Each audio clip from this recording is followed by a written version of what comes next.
জি, আসসালামু আলাইকুম বন্ধুগণ, সবাই কেমন আছেন? আশা করি আল্লাহর রহমতে সবাই ভালো আছেন। আজকে ফেব্রুয়ারির 5 তারিখ, 5 ফেব্রুয়ারি 2025। তো আপনাদের জন্য একটা গুরুত্বপূর্ণ একটা নিউজ নিয়ে আসলাম যে আমরা সবাই জানি গত জানুয়ারি মাস ছাড়া পিছনের 4 মাস আমাদের এমএনএসটি ছিল, সংযুক্ত আরব আমিরাতের সাধারণ ক্ষমতা আওতা ছিল। সেপ্টেম্বর 1 তারিখ থেকে শুরু করে ডিসেম্বর 31 তারিখ পর্যন্ত আমাদের সাধারণ ক্ষমা ছিল। এই সাধারণ ক্ষমার মধ্যে যারা আমরা প্রথমত ইলিগেল ছিলাম, যাদের কাছে ভিসা পতাকা ছিল না, তাদেরকে ভিসা পতাকা লাগানোর জন্য সুযোগ দিল। যাদের পিছনে অনেক টাকা ফাইন থাকার পরেও ভিসা লাগানোর জন্য সুযোগ দিল, এর হচ্ছে মিনিস্ট্রি। তো যারা ভিসা লাগাইছেন আলহামদুলিল্লাহ, তাদের জন্য ভালো। ভালোর পরেও একটা খারাপ সংবাদ আছে, সেটা বলতেছি। তো গত 3 তারিখ খালিজ টাইম নিউজ একটা নিউজ দেখলাম যে 4 মাস এমএনএসটি শেষ করার পরে জানুয়ারি 1 তারিখ থেকে স্টার্ট হয়েছে, অর্থাৎ ডিসেম্বর 31 তারিখ পর্যন্ত আমাদের এমএনএসটি খতম। 1 তারিখ থেকে আমাদের যে রেগুলার যে দিন যেগুলো যায় বা এমএনএসটি ছাড়া নর্মালি এই দিনগুলো চলতেছে। যাদের পুরানো ফাইন ছিল, ফাইনগুলো অটোমেটিক শো হয়ে গেছে, তারা ভিসা লাগায়নি। তো 1 তারিখ থেকে কার্যক্রম শুরু। এই 1 তারিখ থেকে তাদের দরফাকট কিন্তু অলরেডি শুরু হয়ে গেছে। অনেকে আমাদের ইউটিউবের অনেক ভাইরা নিউজ দিয়েছেন, একটু সতর্ক থাকবেন। বা অনেকে বলতেছে ভাই চেকিং চলতেছে। তো অনেকের কাছে এটা নিউজটা, কারো কাছে রিয়েল নিউজ, কারো কাছে ফেক নিউজ।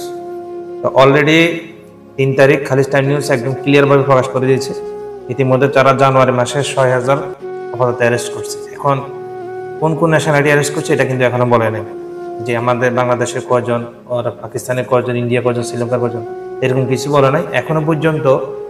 যাদের অবৈধভাবে বসবাস করতেছে তাদের মধ্যে 6,000 জন গ্রেপ্তার করছে, 6,000 মানুষকে।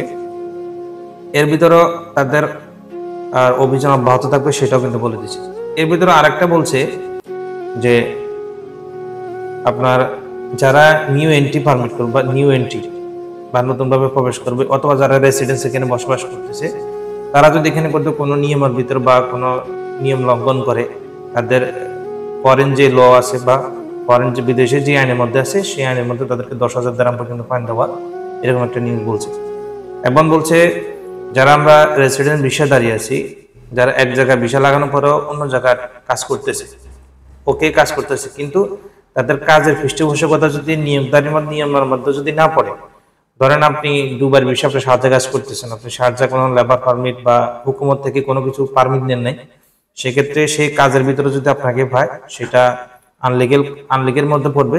এবং সেক্ষেত্রে আপনাকে কারাদণ্ড দিতে পারে, সাথে 50,000 দিরহাম পর্যন্ত ফাইন দেওয়ার সম্ভাবনা আছে, এরকম একটা বলছে।